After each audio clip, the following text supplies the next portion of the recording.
looking at you backstage, and you seem like such a lovely fellow, and not menacing at all. Well, looks can deceive.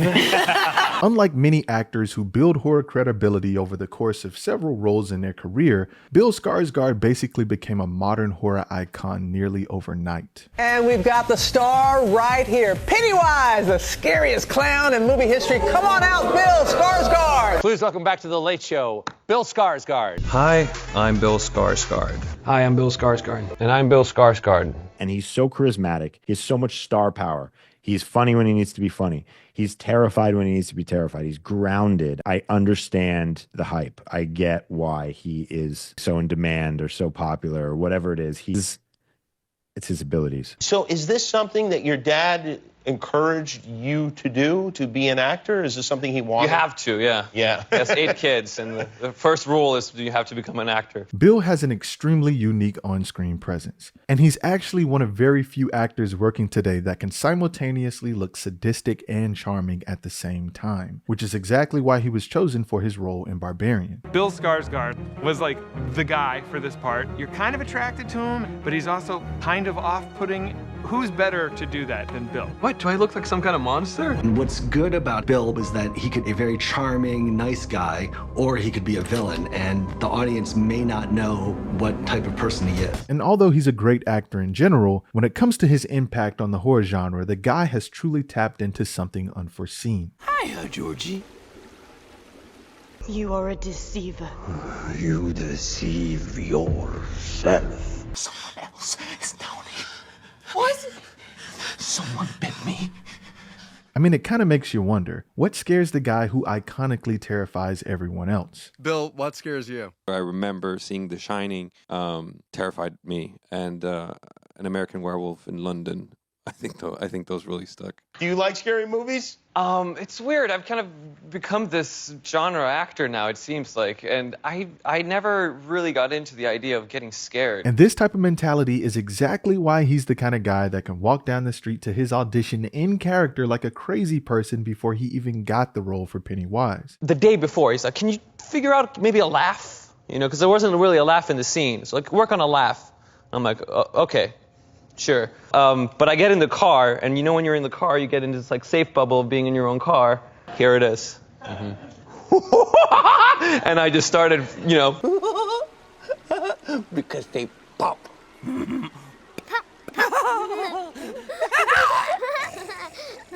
At the casting director's place, there was only street parking. So I had to park the car, walk 2 minutes to the thing in clown face. I just walked, and I was like,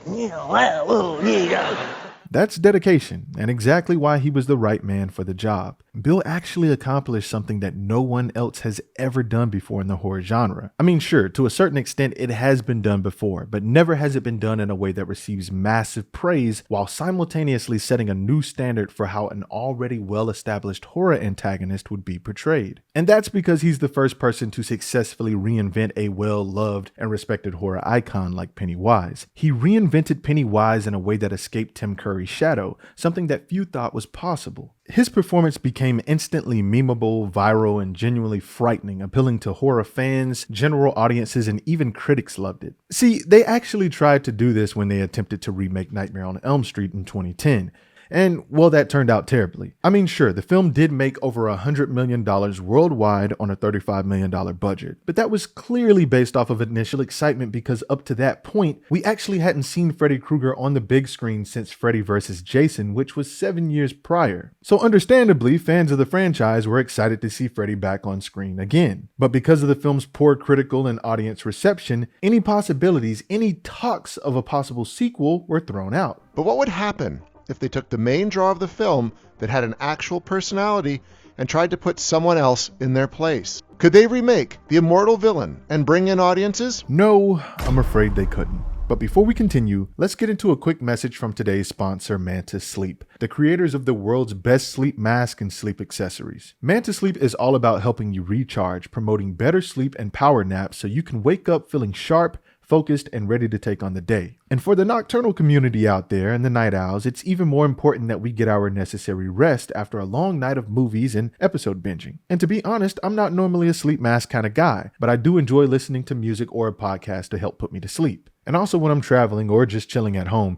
I hate being disturbed by someone turning on a bright light waking me up. And a lot of times when you're traveling, that's just something you really can't prevent. That's until now. The Manta Sound sleep mask is actually super comfortable to wear, and that's the one you're seeing on camera right now. And with the flat built-in Bluetooth speakers, you don't have to worry about how uncomfortable it is to lay on your side with traditional headphones or AirPods. And then on top of that, you get these relaxing eye cups inside the mask that provide 100% darkness no matter where you are without having any pressure on your eyes. And if the Manta Sound sleep mask doesn't sound like the right one for you, they have several other sleep mask options for you to choose from with some other cool color variations as well. So I think it's safe to say that at this point, Manta Sleep has made me a sleep mask kind of guy. So head over to mantasleep.com and use my code Nocturnal to get 10% off your first purchase. And thanks to Manta Sleep for sponsoring today's video. And now back to our regular scheduled programming. Alright, so we've already talked about how the Nightmare on Elm Street remake was negatively received. But what about that other iconic horror antagonist with the personality that was remade? And I'm talking about the Child's Play remake. Well, Brad Dourif has had the role of Chucky on lock for years. He is Chucky, and is almost as synonymous to the character as Robert Englund is to Freddy Krueger. And the remake doesn't actually follow the story of Charles Lee Ray, and instead, it goes more for the reimagined vibe of Rogue AI. And with so many modifications to the character, my comparison doesn't really apply here, since he's not really a person inside of a doll that carries a strong personality trait like the OG Chucky. Then we have characters like Jason and Michael Myers, who could technically be played by any stunt actor since these characters don't really have an iconic personality attached to them. And at this point, that pretty much covers all of the popular legacy horror antagonists in the world of movies with a personality. And please do not mention anybody like the Leprechaun, because although the Leprechaun does have an interesting personality that goes along with the character, that character is not popular to the degree of a Jason, Freddy Krueger, or Michael Myers. And also modern day horror characters like Art from Terrifier would also not qualify as well, because that character is fairly new and the person who played Art before David Howard Thornton wasn't even really a known actor, so that doesn't really qualify here. We are talking about legacy horror antagonists who have been around for years, and it feels almost too unfamiliar to have that character replaced because we've seen them in the limelight for so long. And I just wanted to clarify that because I'm pretty sure I'll still see comments down below asking me why isn't Art from Terrifier being compared here. So yeah, that's why. Now for the world of TV shows, there was the Hannibal show, but that was canceled after 3 seasons due to low viewership, and then there was also Bates Motel, which was a successful TV adaptation which actually came to a proper series finale, and the role of Norman was played very well by Freddie Highmore. Don't lie to me! I am not lying, Freddie. You did do a pretty good job, but once again, that was in the world of TV series, not blockbuster movie adaptations, and also they were both prequels, meaning those adaptations were not set in the same time period as their horror predecessors. But now let's bring things back to Pennywise, originally portrayed by the legend Tim Curry. Was he simply acting and sticking to the script, or did he improvise like Bill Skarsgård with aspects of the character to make it his own? Well, yeah, he did. For example, the creators wanted Tim Curry to use more prosthetics for the creepier scenes, but he insisted that he could create the necessary horrifying expressions himself, which he was proven to be correct about. It was also Tim's idea to give Pennywise a Bronx accent. Also, many of the physical mannerisms and expressions were improvised by him, like how he would have a sudden shift in demeanor. You're too old to stop me. You're all too old. He also kept his distance off camera from the child actors, and he took the method acting route to startle them behind the scenes. Plus, the creators wanted Tim Curry for the role so bad that he didn't even have to audition. I didn't audition or even do a meeting. They just asked me if I wanted to do it, and I said, yes, I did. Now, Bill Skarsgård, on the other hand, did have to audition. You were being considered for this role, but you had to audition for the role of Pennywise. That is not an opportunity that you get very often. You know, it's such an amazing character to do. But keep in mind that he also didn't have an impressive line of work like Tim Curry when he was offered the role of Pennywise, which is honestly one of the reasons why Bill's amazing portrayal of the character was so shocking. Stepping into the role, Bill and the creators followed a similar path like Tim Tim Curry by keeping the children away from Bill, and also not even allowing them to see each other until their first scene together. They even went as far as not having a formal introduction to each other until the movie was done. And Pennywise's menacing laugh was improvised by Bill. And that weird eye thing, that was also him. He said, I can do it. I had kind of a lazy eye and I can like make it go. It was crazy because what are the chances that the actor that you cast can do that practically? The idea to drool when he was around the kids and also Pennywise's weird smile was also improvised by Bill. And it's a really intense scene and I'm sort of right in his face and I'm drooling all over him and he's crying. And apart from being an incredibly talented actor, he has an amazing control over his body and some weird control of his face. My older brother Gustav, he had this ability to do, point his lip in a very strange way. I understood that I could do it as well. I do this thing with my lip. It's a thing that I've been doing since I was a little kid. Oh my, that camera right there, the Number three. Yeah, there we go. And I always wanted to bring this like lip thing into a character. So going into the audition, I was like I wanted to use the face.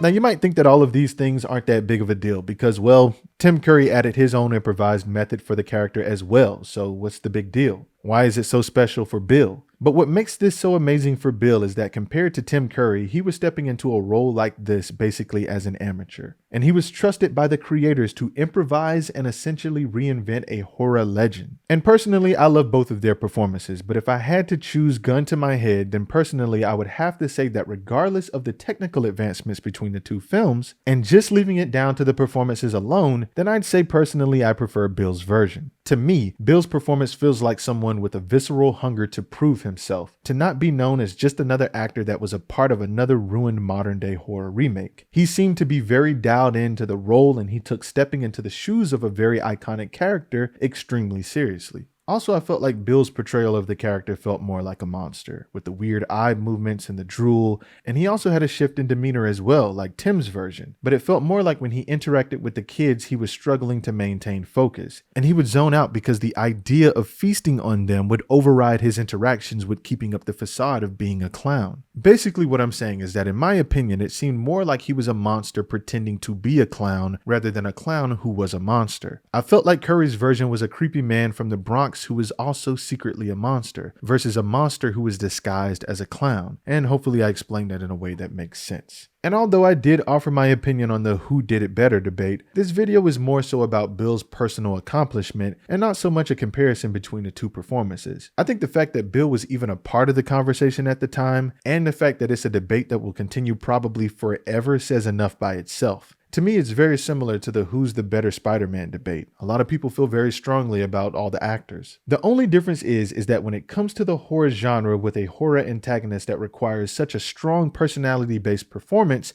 this is the first time there's ever really been a debate like this. And that's because no one has ever really successfully came along and challenged any of the other horror icons on this level before. And I'm probably going to catch a lot of hell down in the comments for making this statement, but to me, Bill is Pennywise the same way Robert Englund is Freddy, or the way Robert Downey Jr. is Iron Man, the way Ryan Reynolds is Deadpool, and the same way Hugh Jackman is Wolverine. And the crazy part about all of this is that Bill still isn't done yet. He's gone on to do horror films like Barbarian, Locked, and the other big one that had everyone talking once again, which was Nosferatu. And once again, he improvised elements of the character that scared the shit out of people. I wrote this very, very, very shamefully earnest letter to Rob, just going like, listen, man, listen here. I'm destined to be a part of this film and to work together. And I was really, really pleading. But then he turned around and he came with me and he thought, what about Orlok? And I was like, what about him? You want something that is so far away from who I am, how I look, how I speak, everything, how old I am, that I'm like, why do you think I can do this? We're checking and we're shooting next time, please. It kind of just comes out of me like a deep guttural burp. It was just truly terrifying.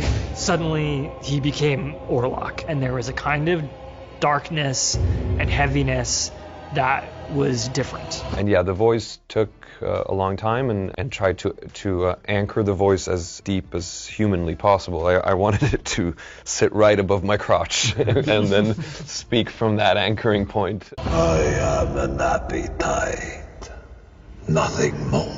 But the fact that he did think that I could do this was the motivator, and part also the belief that I could myself. This man has truly done the impossible. He's made audiences fall in love all over again with one of our favorite creepy clowns, and he'll be back later this year to reprise his role once again as the dancing clown in the HBO series Welcome to Derry. The Pennywise thing as well. It's like, all right, let's bring him back. Yeah, it's a blessing, man, and I thank you. Like, I don't know, because I do feel like I'm in my own lane. You are.